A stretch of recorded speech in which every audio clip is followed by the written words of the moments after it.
Hello, today I'm so excited to introduce you to my new friend, Jennifer Sakata. Jennifer and I are fellow podcasters. That's how we met. And Jennifer is a speaker, podcaster, and author, and a guest blogger who nurtures joy at the corner of real grace and real life. That is a great line. We're going to talk about that. Jennifer, tell us where you live, a little bit about your family. So I'm in central Illinois, just Mm, Washington, Illinois, just outside of Peoria. mm. And I am married to Craig. It'll be 19 years in April. So yay for us. Wow. We met quite a bit later in life. So we married in well into our 30s How and old were then you? had, See if I beat you. How old? let's see, I was 36 and my husband 35. Had you given up? Actually, it's a really cool story. I wouldn't say I had given up. I would say I had finally given over. Mm. I spent a year living in South Africa doing some ministry after I graduated from seminary. And probably about three-quarters of the way through my time, I was on a silent retreat. Mm. And there were a number of things the Lord was speaking to me about while I was silent. Mm. And as I Wait, was wait, wait, getting, wait. Is that hard to be yes. silent? Is that hard to be silent? Yes, I'm Okay. extroverted. But you know what? Truthfully, during that year, I went on three silent retreats, and they Wow. were some of my most significant, impactful spaces. And Oh. I've grown, despite being an extrovert, I've really grown to appreciate and love quiet space. So anyway, we're wrapping up this quiet space, and I asked the Lord, I said, "Is there anything else you want to tell me about?" He had shared a number of things with me, Mm. and he said, "Yeah, there's one more thing." Mm. And when I went to Africa, I really thought I might meet my spouse there. I was in my early 30s. And he said, "Can you wait just a little while longer?" For what? Mm. Because in our conversation earlier, I had told him, "If you intend for me to be single the rest of my life, I'm okay with that now." Mm. And he said, "I'm just asking if you can wait a little while longer." And then this bird came over the crest of where I was kind of sitting down in a valley area, and there was this big hill, and this bird started flying over this big hill and in my direction. And I was like, "Oh," and it was so beautiful. It was just flying along, and the wind was carrying it. And then all of a sudden, this other bird came to meet it. And the two of them, they just started flying as if they were created to fly Wow. as a pair. And then all of a sudden, they started like dive bombing each other. I was like, okay, that's really weird. Am I in danger here? If Yeah, these yeah. two birds are going to collide with each other. And then they eventually fell into a rhythm once again. And I again, audible, not audible like what we're saying here, but Mhm. in my own heart, heard very clearly, "Can you wait just a little bit longer?" And it was within 9 months that That you met I him. met my husband, and we are about as different as the day is long. So that was probably the two birds That's the dive dive bombing each bombing other. part. Tell me about it. But but in almost 19 years, we've learned to Mm. coast and crest together. We've Hmm. learned, you know this from being married, that when you are both seeking the Lord, He has a way of melding and molding you together as a unit, even while being Hmm. individual people. Hmm. So that was quite a few years ago now, my goodness, and almost 19 years of marriage. And then we have two Earthside sons. Ethan is 16 and our Seth is 14. And they Mm. are something else, those boys. We just love doing life with them. They're great kids. Isn't it fun? And what Yeah, do you mean? it What is. do you mean by Earthside Sons? We have two children that we lost through miscarriage. The first was before our son Ethan, and that was way back in the beginning, early on after getting married. And then our last child, we were pregnant with him. I kept telling my husband, "I just feel like our family's not complete yet. Our family's just not quite together." And then when we got pregnant with him, I remember saying to my husband the day I showed him the little, pregnancy stick after saying, "But don't touch that." But um, Mhm. anyway, telling him, "I feel like our family's complete now." We hadn't heard a heartbeat, we hadn't seen an ultrasound, nothing, simply an indicator that I was pregnant. And I Mhm. had this rested sense that our family was now complete. So we went to the my first what do you call Appointment. it? Or appointment. Yes, Mm. expecting to hear the heartbeat. We did not hear a heartbeat. Hmm. And I remember telling my midwife, "Oh, I just want to hear the heartbeat." And now there are days I look back and think, "Oh, if only I'd asked for more, maybe." But we Hmm. did return the following week and we did hear the most beautiful heartbeat.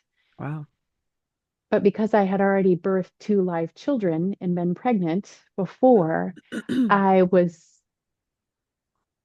I was caught because the heartbeat was really slow. It Hmm. wasn't that rapid flutter that comes with the early weeks of pregnancy. And I remember turning to my midwife and saying, "That's not normal, is it? I don't remember a heartbeat being that slow." And she said, "Well, let's just wait another week or two." And she showed us we had the ultrasound picture and she showed us and she said, "There's this little spot here that looks a little bit suspicious, but we're just going to wait this out and we'll see what happens." Wow. And I went back for an appointment Go 2 weeks later. After having celebrated with our Bible study, we decided that ahead and even if tell there was people. going to be an issue, we were going to have people praying with us. We were going to celebrate for however Wow. long we had our little son's life with us. Hmm. I say son, we don't know for sure that he Hmm. was a boy, but I had no clue with either of our two children. My husband knew they were both boys. We didn't find out until they were in arms. But this child, I had a definite sense that he was a boy. Hmm. He was our another little Sakata boy running around.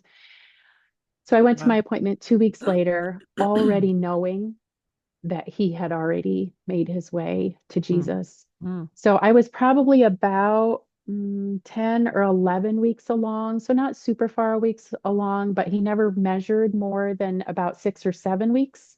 So we found out he had something called high drops, which is a buildup of fluid Hmm. as they are forming. And so, yeah, we've got a baby already with Jesus we haven't met yet. We did name him. We named him Agape, Hmm. which is the Greek word for deepest love, God's sacrificial love for us. And so we have hope and joy that we will get to see what he looks like one day. He's very much a member of our family.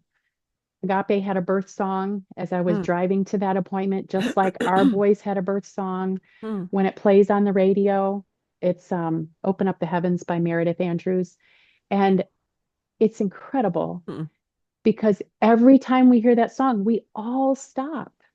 My Wow. husband recognizes it. I recognize it. Our boys, we all just kind of stop in remembrance of this other member of our family who has truly completed our family. Wow. We just haven't met him yet. Two So, questions. How old were yeah, you? How old were you when that happened? I was 41. Okay. 40. I was just shy of 41. Yeah. And the first miscarriage, you didn't have the same sense of the baby being part of your family. No, that was a very different story, quite honestly, because I had been journaling. So this is a really weird story and why I don't share it that often. But I had been journaling. We had been married, I don't know, maybe 9 months or something for a little while anyway.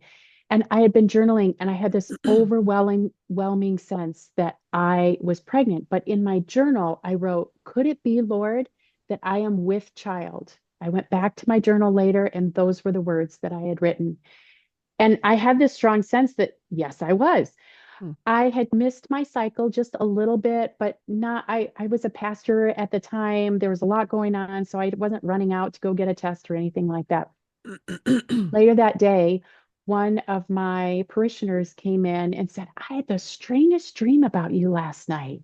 Hmm. And I said, "Oh, that sounds really interesting." She said, Hmm. "No, it was absolutely beautiful. You were," and she didn't say pregnant. She didn't say gonna have a baby. She said you were with child. Wow. And I thought, "Oh, really? Hmm. Really?" And then my cycle started a number of days later.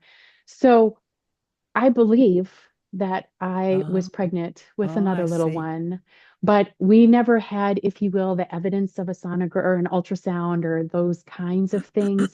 It's just more, if you will, one of those intimate conversations that I had with the Father and that my husband and I had with him, and that this friend had with the Father in her dreams. Wow, So, yeah, that's a yeah, great story.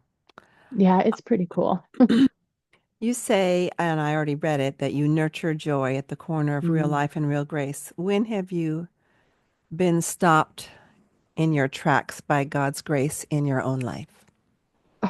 Oh, well, just this weekend. How long do we have, Sue? Not that long, so give me one. Oh, I'll give you one.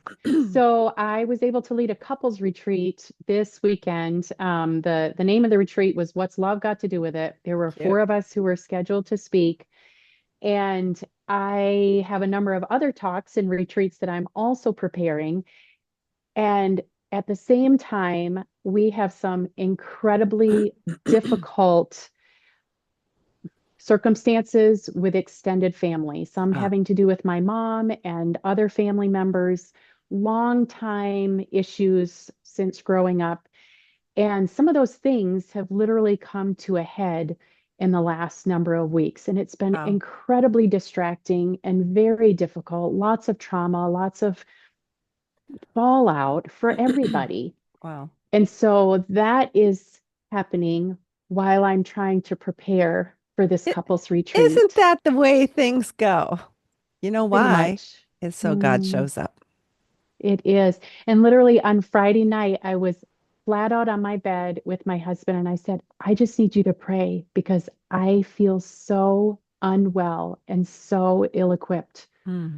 for less than 24 hours from now. I don't know how I'm going to get through it. Hmm. And Sue, it was when we open our hands to let go of control and allow God to be the one who steers the boat and does the driving, man, he takes us to some incredibly beautiful places.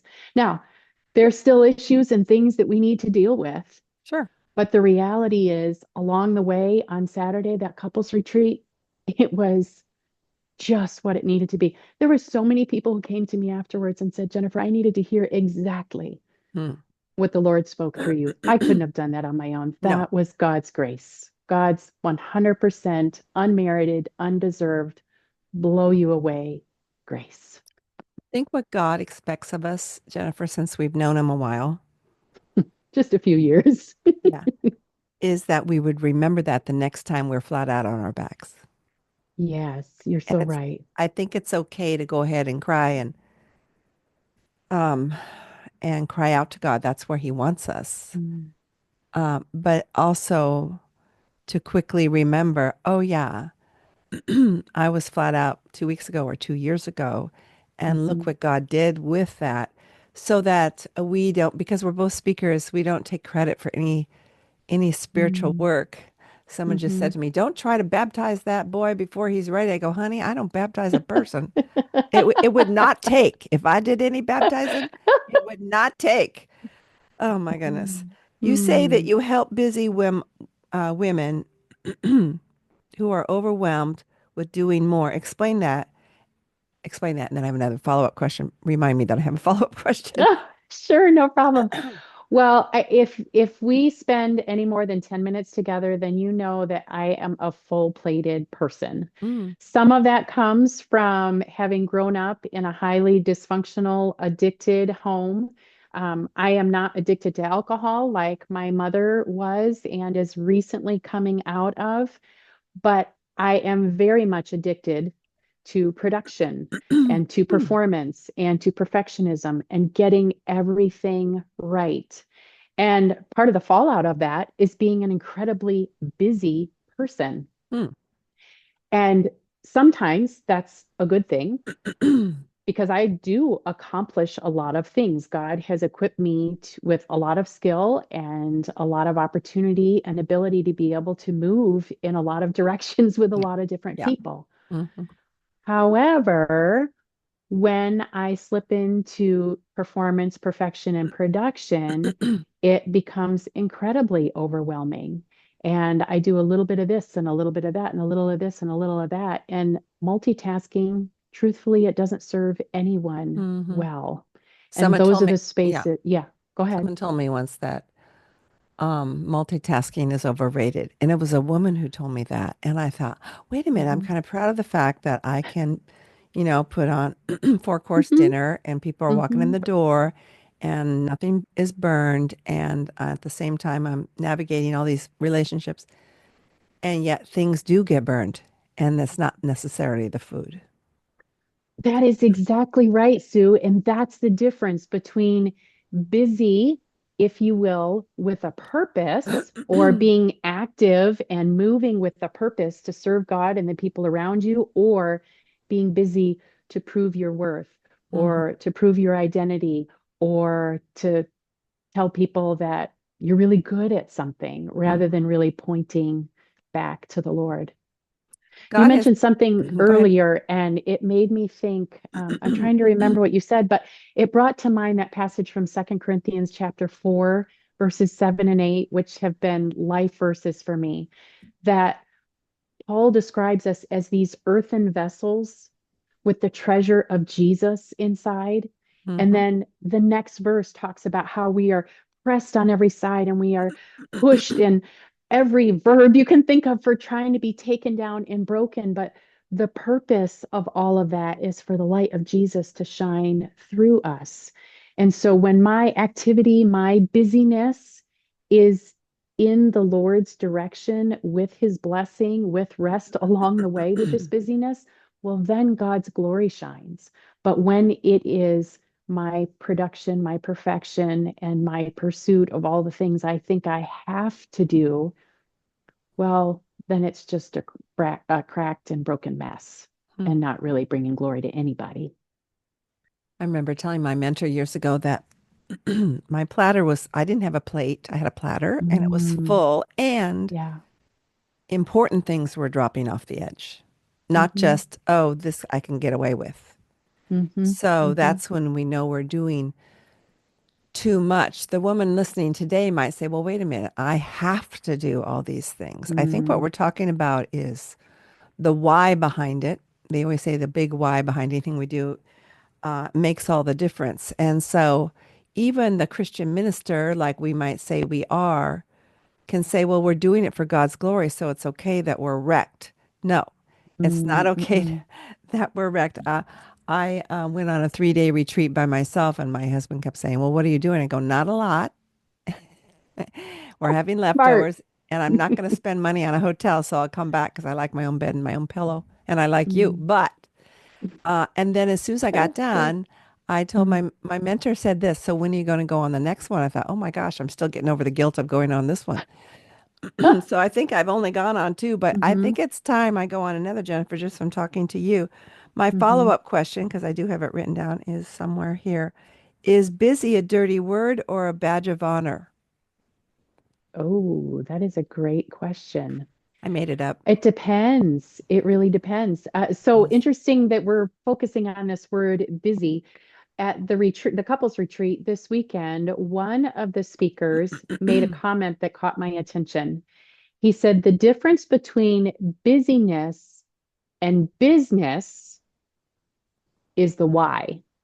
Mm, And I think it goes back to what we were already talking about, that if our why is to be connected to God and to be connected to people, mm-hmm. then that's honorable. That's Right. beautiful. But if our why is about building accolades or accomplishments or achievements or for other people to see us as in a certain Right. light or a way, or if it's because our people pleasing tendencies are more in tune than our God pleasing tendencies, Mm-hmm. well, that's when it's no longer a blessing. That's when it's become something else. It's become an idol.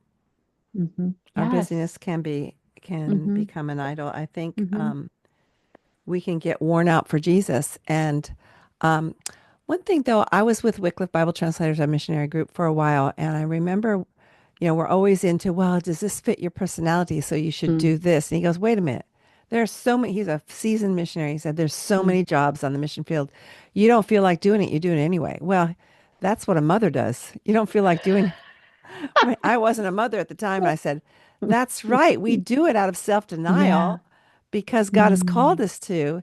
What Hmm. brings me real joy might be different from what brings you real joy, and I think Hmm. God allows that, and that energizes me to keep doing. I can be really busy because I know what I want to share.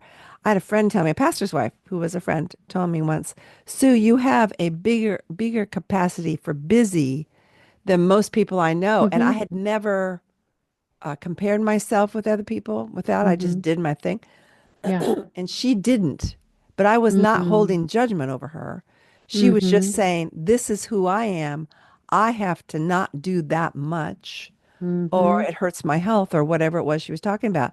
I admired that in her. She knew herself. And I think the people listening Mm. today need not to say, I'm not like Sue. I'm not like Jennifer.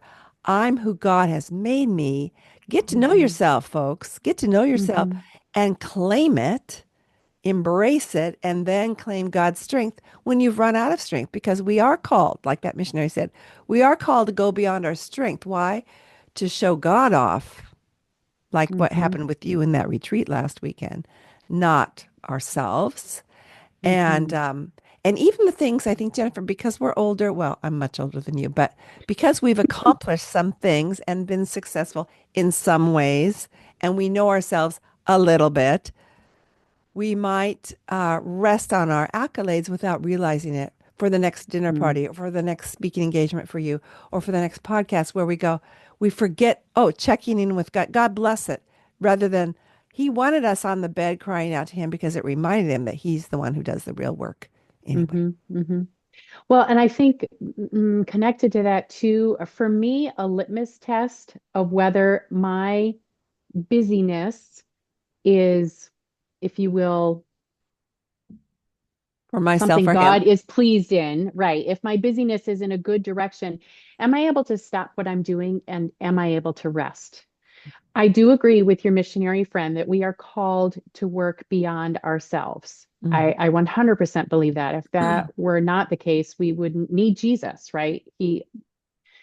But I also don't believe there is any place in scripture, even for Jesus, where being completely worn out is God's desire or purpose for Hmm. us. Totally agree. When he created all of the world, he stepped back and he took time to enjoy what he created. I was just reading in Exodus, I read through the Bible chronologically every year. And in this morning's reading, I was reminded how many times, not just in the Ten Commandments, but how many times God specifically tells us in Exodus that we are commanded to rest. Now, what rest looks like for all of us is a Is little bit different. Right, different, right. but the purpose of rest is to celebrate and return ourselves back to the Lord, if you will, to recharge, to refresh, and to be sent out for whatever next work God has in mind for us. And Mm, if our busyness doesn't have room for that kind of restorative, grace-filled rest, then that's business with an I. mhm. That's business that's lost its busyness that's lost its why, if that makes sense. Oh, it does make sense. And also, we don't know the next challenge or ministry, we'll call it Mm-hmm. ministry, God has around the corner. Yep. You don't know who's going to call you right after we're through talking. That's Mm. going on with your whole family thing. God does know, though. So he says to Jennifer, make sure you took that nap yesterday when you felt like you shouldn't, because Mm. tomorrow's going to be a rough day. Mm-hmm. And Mm-hmm. you're going to have had a good night's sleep, let's say. Yeah. We can't always control that, but Tylenol PM really helps me. Um, what made you want to minister to the busy woman personally? Because I am one. Truthfully, because I have spent so many years being business with an I and not busy with my why intact. I have spent a lot of my life running around chasing after this thing or that thing, placing my identity Hmm. in my ability or how well or how frequently I do things. And that's not why I was created. Mm-hmm. For sure, God has purposes and plans for my life, for yours, for the people who are listening right now, but they're not often the plans that we think they are because we put our plans together based on our limited ability to see, like what you said, what's coming down the road. And we build our plans with the purpose of having this tangible accomplishment or thing Outcome. in Mm-hmm. front of us, a tangible outcome. Great Mm-hmm. word. But that's not why God placed a soul in my life. God placed a soul in my life to connect with Him and connect with other people. And when those things are forgotten or pushed aside, then I'm pursuing something that I was not created to pursue. So I speak to the busy woman because I am a busy woman and I have for too many years believed the lie that busyness is what should define me, and it's not. Yep. Well, you're a perfect speaker for that retreat coming up. Well, it Thank will have you. happened by the time this is out, but a retreat where Yeah. women in ministry are called to refresh their Mm, souls because you are a mhm, woman who needed to make sure you could refresh your soul. mm. Why is it so hard to embrace the grace that God offers? Why are we like this instead of like this? Because like a little kid, I want to do it by myself. As Mm, kids are growing from toddlers into their early school years, I want to do it all by myself. I want to prove that I can do it. I want to show you. hmm. I want to show everyone else that I'm capable. Capable. Yes. I Hmm. think because we've lost sight of who created us and why he created us. And so it's Ex really easy expand to on that. fall in. Expand on that. Well, one of my favorite places to visit especially when I'm feeling a little turned about or forgetting who I am, is to go back to Psalm 139. Hmm. And let me be clear too, when I talk about rest or when I talk about putting some things aside for other things aside, it doesn't mean that I am not moving. It doesn't mean that I'm not producing or that I'm all of a sudden becoming lazy and just sitting around. That's not how the Bible defines rest either. There's meant to be purpose for our living. And so when I am trying to push through and white knuckle my way through a circumstance or a situation, whether it's parenting my children or being a better wife to my husband or being the best speaker I can, fill in the blank. If I'm trying to white knuckle my way through all of those things, I'm simply trying to prove myself worthy, that I'm worth your attention, that I'm worth your time. And then we translate that into our relationship with God. Hmm. God, I'm worth your time. God, I'm worth your attention. God, look at all of these things that I'm doing for you. All these things to help other people see you. Isn't this really great? When Psalm 139 reminds me that God saw me before I ever did one thing. He had plans for me and purposes for me, but even before an ounce of those came to be, he already delighted in me. Think about Jesus. I love this. When Jesus is getting baptized by John, he's been out in the wilderness, he's ready for ministry. And oh no, actually, I think he gets baptized before he goes out into the wilderness. Oh goodness, I'm a pastor. I can't remember. But when the Holy Spirit descends on Jesus, he says, "This is my son in whom I am well Pleased. pleased." Jesus hasn't done a single thing yet to earn God's favor, to make himself known to anybody else, to go toe Hmm. to toe with any Pharisees. He has done nothing that we would list as a tangible accomplishment, aside from just being Jesus. And his son. And that was enough for Hmm. God because he was his son. And the same is true for you and I. And Jennifer, you may have grown up with Jesus loves me, this I know, for the I did Bible. not. Ah. Mm. And when you heard that for the first time, did you embrace it wholeheartedly? Jesus Well, loves I me. should say This I I know. did. I was 10 years old when I became a follower of Jesus. I didn't understand at that time what that really meant. Sure. I was more I didn't want to go to hell. I Yeah, was me too. more afraid of that. Yeah. I wanted to go to heaven. That was sounded like a much better place.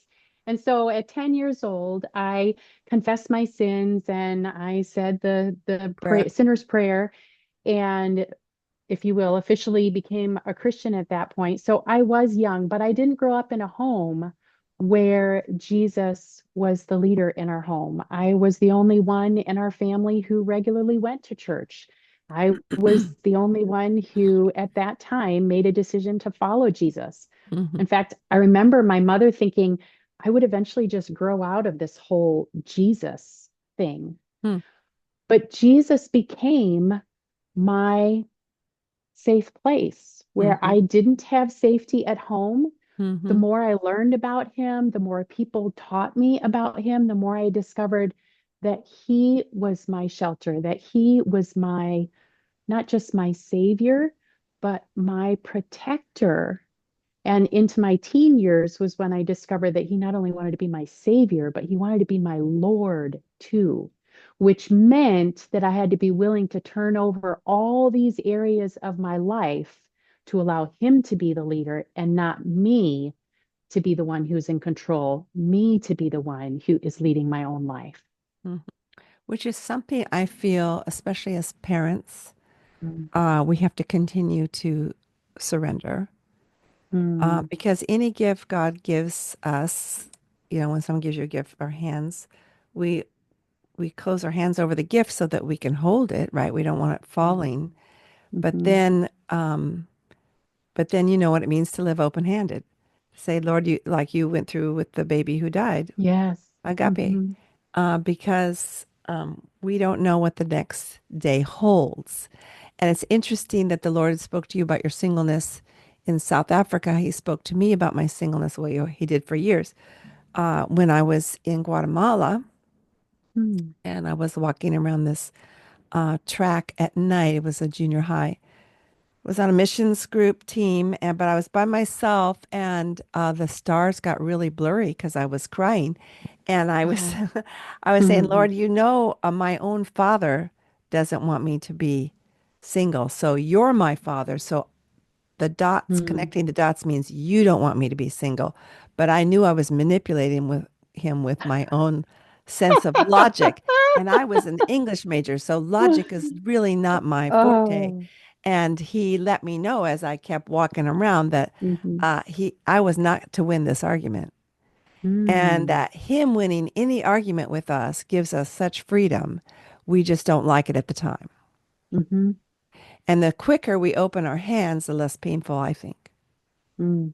I love that image, Sue, because and I've done this before too, that I use this image quite frequently, but if you ball your hands into a fist, look at your hands. Literally, the blood begins to rush out of your knuckles. And as your fingernails are digging into your hands a little bit, and everything is just so tight. Right. And then when you let go, it is like such a relief. And I think that's true in our lives too. That so often we want to hold on to all these things we think should happen in a particular way, or these experiences we think should be ours, or the love we think we should be experiencing or owed, all of those things. If we can open up our hands and release them, it's pretty amazing what God puts in their place instead Mm-hmm. of what I mean, well, what is it that Jesus said? In Matthew 16:24, he talks about if you will deny yourself, those who want to follow me need to deny themselves. If you try to hold on to your life, you will But lose lose it. it. Hmm. But if you will lose your life, you will gain it. And it's that same thing. Hmm. That's the reality. And And that's it's, grace yeah, too. it's grace, and it's such anti-culture because our kids are Oh, raised to, yes. get good grades, get to Mm-hmm. go to a good Yep. college, join a good sorority, and make lots of money. Mm-hmm. And then their identity is in those things, and we can inadvertently support those things because we want our kids to be successful or whatever. Mm-hmm. Have Yeah. how have you trained yourself to look for God's grace and embrace it? Can you share a time when that was very clear to you? Hmm. Because I think it Well, takes training, it takes retraining our minds. it does. And it makes me laugh in some ways that I have a podcast called Living the Grace Life. Um, because it actually all started a number of years ago. I was attending an event with a group of moms. We all had young children, and we were going to the Art of the Bodega. It's a little art shop here where you can paint canvases or make pottery, that kind of thing. I'm not especially artistic, so I went Okay. because my mom friends were going, not Yes, because I totally I'm get it. talented in that. Hmm. So our assignment, we had this blank canvas in front of us, and our assignment was to think about a word or a phrase that we would put on the canvas, and then we would decorate it and put it up in our home, blah, blah, blah. I had nothing. I sat there for what felt like eternity. Everyone else had already started on their canvases. The colors were flying here, there, and everywhere. And I still had this big white rectangle of nothing. And the word grace kept coming to mind. I was like, no, I don't want to do grace. That's just, everybody knows about grace. That's just Yeah. kind of boring. I don't want to do grace. I want people to come into my house and look at this piece of art and say, oh, that is so cool. I'm not going to find that with the word grace. So the teacher came around, noticed my blank canvas, and started asking me questions. And she said, well, what have you been thinking about? And I said, well, the word grace keeps coming to mind, but it's just an ordinary Christian word. Everybody knows what grace is. Overused. Oh, exactly. I'm like, this is not the artwork that I'm looking to design for our beautiful, the beautiful Mhm. piece that I want in our home. But the word, it was literally like that word was pestering me.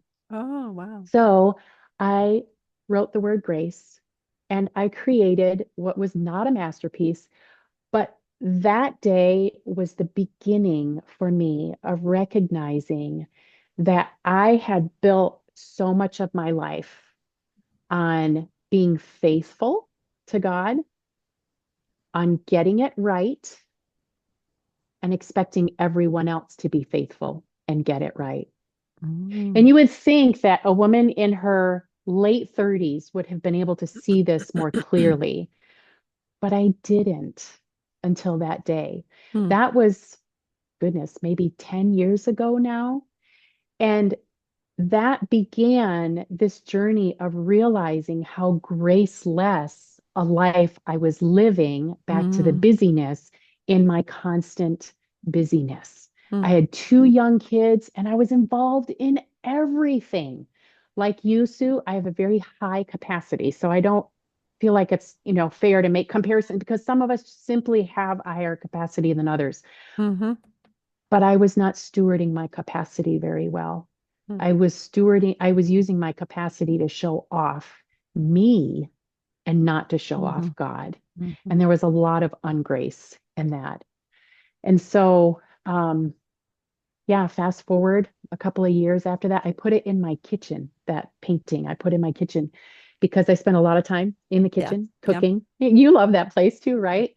Not And always. I know. But I found that I would get so grumpy in the kitchen because I was trying to make all Oh. these meals for everybody. Mm. If we had people over and I wasn't ready on time and they were coming through the door and I was grumpy and and then I would look up at this piece of art that God had inspired. Mm. Okay, what's the purpose of my being in the kitchen in the first place? Okay, sure, it's practical to make a meal, but it's to build connection with the people around me. Mhm. And it's been many years since then. It's a lesson I feel like I'm still learning every day. Mhm. But for me, that was the start of realizing I need less of me and a whole lot more of Jesus. And the pathway is always going to be his grace. I think there's two significant things I heard in that was that you had built so much of your life on being faithful and getting it right. That's one part.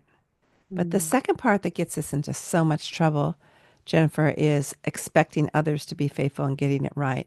mhm. I've told people, I've written it that I can sense when people are being judgmental, so then I start judging them for being judgmental, which I think is kind of funny.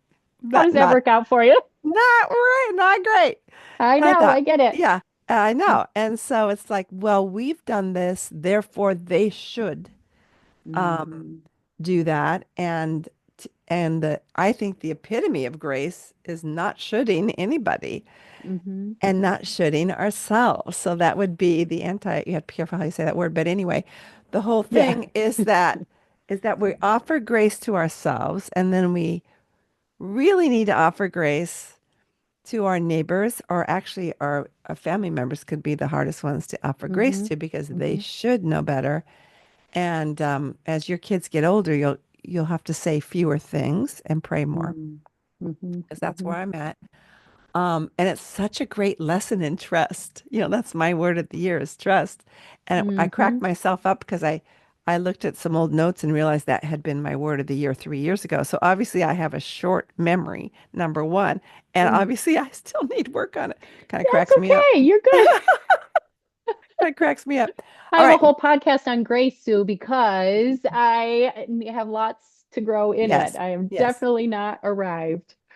I think people perhaps who are listening who are also in a damaged home of some sort, Mm. similar to what you were saying, still struggle with accepting themselves as Christ has accepted them. And I love that you brought up Mm. Psalm 139 because you were born accepted.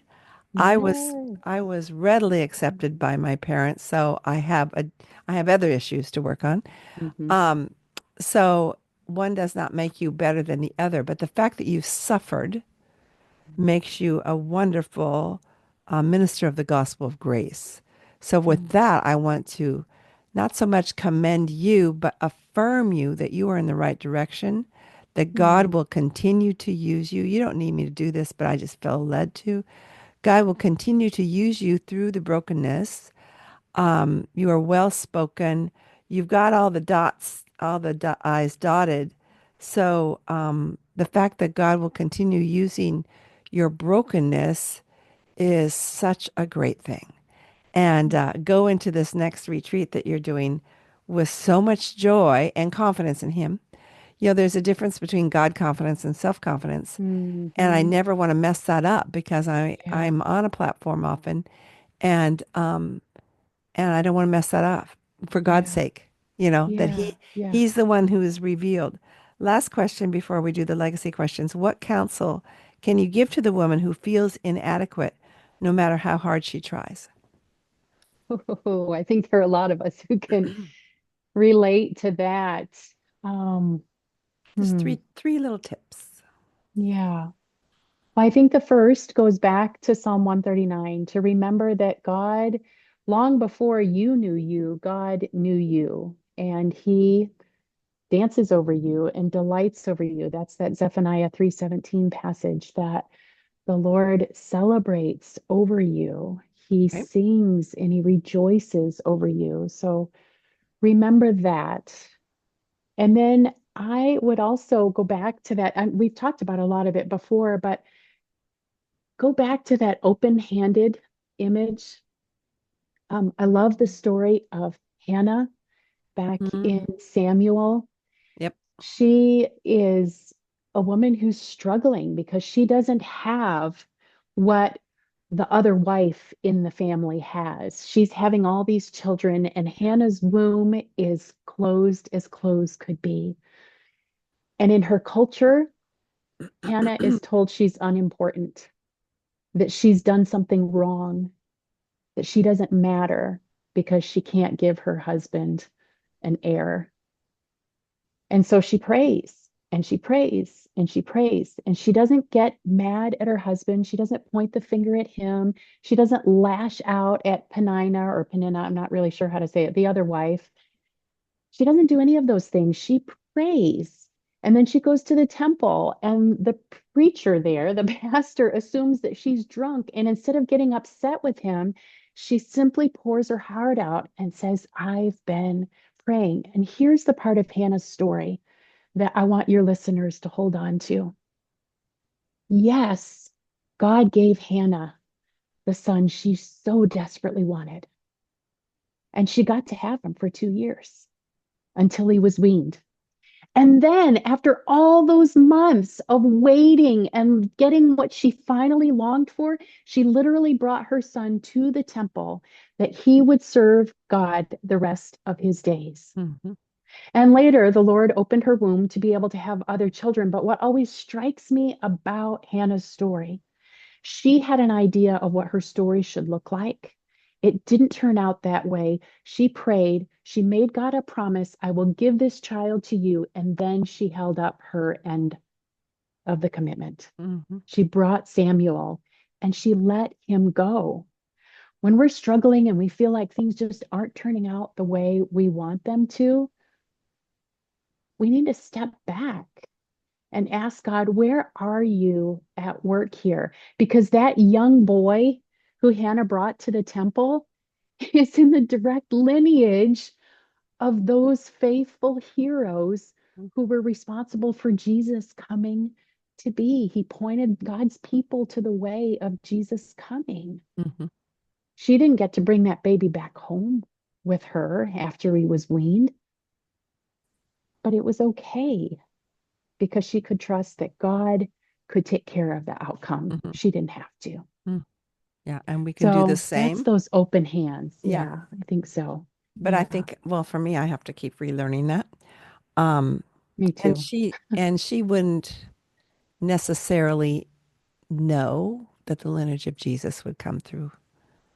No, and she didn't Yeah. know that she would have other children. That's what always Right. astounds me, Me right? too. She didn't know. She has finally had a child. Hmm. She did not get an email from Yeah. God saying, and by the way, Way, I'm in a going to few reward you. years, I'm going to reward you. She had no idea. She offered what she had in that space, in that moment. And Hmm. God honored that. So, friend, listener, let me speak to you right now. There's something you're holding, you're carrying, and you feel like you've got to put your hands over it to keep it. Don't. Just remove your hands, take them off, trust. You can trust God with the outcome. You don't have to be the one to try to control it and make it work And you can because his sleep. hands are big enough. Not only that, you sleep better as a mother. That's the truth, too. Yeah. What legacy do you want to make sure those around you receive from you? Mm. This is going to sound cliche, Sue, but Right? it's the truth. A friend of mine wrote in a Max Lucado book when we were in college, one of my college besties, and she said, I think the book was God Came Near by Mm. Max Lucado, has a pink cover. And inside, she wrote, Jennifer, there are two things in life worth investing in: your relationship with God and your relationship with others. I was probably 19 years old when I received that book and that word of wisdom from my fellow 19-year-old Mhm. who has wisdom beyond her years. That's the legacy that I want to leave. I'm going to die.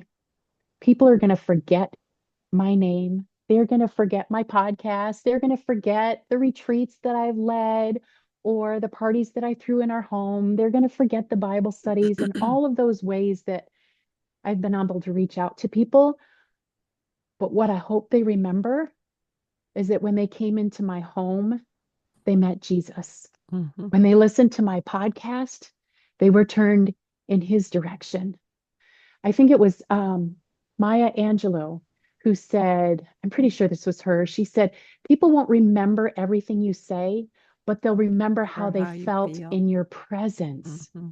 And what I want to leave behind is for people to have felt being in the presence of Jesus when we were together. Now, I know there are a lot of people out there who have not felt the presence of Jesus in me in Hmm. some deeply graceless moments of mine. And so, for anyone who is listening who has felt the very graceless presence of mine and not Jesus's, then accept my apologies. Because my greatest desire at the end of the day, if I take my last breath after we hang up, more than anything, I want people to know that Jesus is real, that he loves them, and not just that he has a plan for them, but he delights in them. And Hmm. his plan for them is life with him. Hmm. Yeah, That's what I want. that's one thing I've been learning. It's not so much doing as just being with him, Yeah. the witness of Christ. Mm. And I've had a lot more clarity, I would say, as I've gotten older. I remember being out on a cycling ride with one of my dear friends, and we were talking about end of life issues. Seems kind of a strange thing for at that time. I think I had just turned 50. Yeah, that's probably about why, because I had just turned 50. So a few years ago. And I said, it's funny. I feel like my audience is shrinking. And she said, what do you mean? And I said, well, it's not that I don't care what other people think or I'm dismissive about other people. It's not that, but I just, my purpose is more clear. Mm. My audience is God. I want him to be the center of conversation. I want Jesus to be the one who people see and not all the things that I do along the way. So maybe some of that comes with growing and maturing a little bit, but my audience has shrunk this other side, the other half of the however many years I have to live. It reminds me when I was first starting to write, which was, I don't know, 20 years ago, and I was trying to get published, and I kept getting these rejections. Mm. A dear younger friend who was full of grace said, Sue, would it be worth it for you to write the book just for the sake of your children? And I said, no. I Hmm. said, no. It Hmm. was too much work. And since then, I've written four books, five actually, Yes, I was going to say I thought five. Yeah. five, yeah. Hmm. And I'm thinking, oh, Hmm. the Lord grew me up because at the time Yes. it was Yes. for me and it was too Hmm. much work. Of course, I did have Hmm. small kids at the time. How do you fit anything in? But That changes things. yeah, it does change things. But I just kept at it. And there's something to be said for Mm. perseverance when it's led by the Lord Jesus, not by trying to prove yourself to anyone. How does Mm. your, I know the answer to this, but I'd like to hear how you answer it. How does your life embody God's welcome? When we moved to our home here, we used to live in an apartment for the first, I don't know, I think Ethan was maybe 6 or 7, so Seth would have been 4 or 5. And when we were looking for a house to buy, we wanted to find a space that had a big yard and had a space where we felt like we could gather as many people in as possible. That really truly was our priority when we were looking for our home. And the funny thing is, we have a beautiful home. I love our home. It's 120 years old, so we got all this Wow. beautiful wood and it's lovely. And we have an enormous yard. It's wonderful. The my favorite part is the fact that we use our yard, that people come to play in our yard. The neighbors' kids, not as much anymore because the kids are a little older and they're all doing other things, but our yard was constantly filled with kids. Hmm. And even though our current home is not much larger than the square footage that we left in our apartment, Isn't that funny? man, we can pack a lot of people in here. It's just laid out a bit differently. Hmm. And so that is one of the ways is our door is open, literally. I mean, we do lock it at night, but we love to have people in our home. I have a Hmm. group of eighth grade girls. Oh, this is a great story. I was at a football game this past fall, and this group of girls, they're all classmates to our younger son. And so I've grown up with them, I've seen them, I've been a volunteer in their classroom. So I've known these girls for a really long time. And they came up to me and they said, Mrs. Sakata, will you lead us in a Bible study? And Wow. I laughed out loud, Sue. It was like the worst response ever. Here's why I laughed because that next Tuesday, this was a Friday night, that next Tuesday, I was launching my podcast, Living the Grace Life. Oh And my let's gosh. just say I was a little overwhelmed with Yes. all the details of Yeah. finally getting this podcast ready. And here are these, I don't know what, 13-year-old girls. And they're like, will you lead us in Bible study? I'm like, have to be kidding. I was laughing at the Lord, Yeah. not at them. I'm Yeah. like, are you kidding me, Lord? I don't have time for this. I have so many other things to do. We've been meeting since October. Mm. Now, they don't all come every week, but we have been meeting some a little bit more than others because they wanted to learn more about Jesus. Wow. And that's what we're doing. Mm. That's So such a sometimes we blessing. meet here in my home. Sometimes we go to the coffee shop when it's a smaller group of girls. But and I got message from one of the moms just the other day. Hey, I just wanted to thank you so much for the time you are putting into discipling my daughter. She's going through some really hard things right now, and she really needs this space that you are gathering together with these Mm, girls. And so, um, I don't know that there's any fancy formula. You know this as a hospitable person. There's no big mm. rubric for how to be hospitable. Nope. I think you just make yourself available.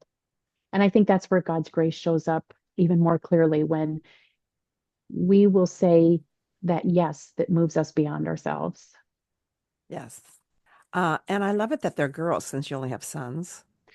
I love it too. Oh my goodness. Let me tell you, You learn our a lot. living room is different. I Yeah. have two very raucous boys, one very raucous and one not quite so raucous, but they're two teenage boys and they can get into it. So it is definitely a different kind of Hmm. energy. Um, but I do love that because I remember the people who invested in me as a teenage girl. Hmm. Because a lot of my teen years, I had to figure out by myself. Right. Now, part of Right. my story is that I was able to move. My grandparents eventually became my legal guardians in my teen years. And so Mm. I had a depth of love and mentoring and discipling that I had not experienced up to that point. And so Hmm. I'm grateful for the ways that God really put into my heart what I believe I'm seeing the impact of now. And this is Totally. an opportunity then for me to be able to do that for some of these girls too. Yeah, and I remember I was a high school girls counselor at a Christian school, and this one mother, distraught mother, called me and said, "Would you please call my daughter in Hmm. because she's not listening to me?" And I said, "You know, I don't have children. You know, I don't have children." And you know what she said? She said, "Yeah, but she likes you." And so Mm, I've always hmm. prayed that other godly men and women would come into my daughter's lives because Yeah. as much as they love Mark and myself, sometimes they Hmm. listen better to someone else who's not related to them. So Oh, it is those so true. parents are Hmm. very grateful, I'm sure. Well, Jennifer, this has Yes. been a delight, and I know will Yes. be a blessing to my listeners. Is there a way? Do you have a freebie or something to offer them? I do. I do. I would love to share. It's called Living the Grace Life, One Prayer at a Time. Okay. And it actually includes Hannah's story. I didn't think about this when I was sharing her story earlier, but it's essentially a way of moving your prayer life from, I don't know what to pray. I don't know what words to use. I don't even know how to get started. Hmm. This is for that person who has heard their whole life it's important to pray, Hmm. but they just don't know how, or maybe they're worried the words are going to come out wrong. So there is a brief devotional and prayer thought. There is a brief scripture that goes with each. Okay. And then there is a model for praying.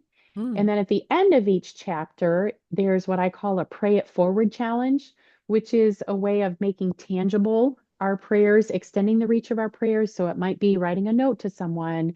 In one chapter, it's praying for a couple of friends of your own children, and that's whether they're in school or whether they're grown. And so there are these, if you will, more practical, tangible steps of extending the reach of your prayers. It's 4 chapters plus an intro and a conclusion. So you can find that on my website at jennifersakata.com. Or you can also, I'll be sure to give you that link so you've got it in Okay. the show notes. Okay. You can also find me at Instagram at Jennifer Sakata or on Facebook at jennifersakata.author. Okay. And Sakata is Sakata. That is correct. Okay, good, Yes. good Japanese Hmm. American name. All right, thank you so Yes. much. What a blessing. Thanks, Sue. You have a grace-filled day. Oh, you too, my friend. It was great to be with you. Thank you.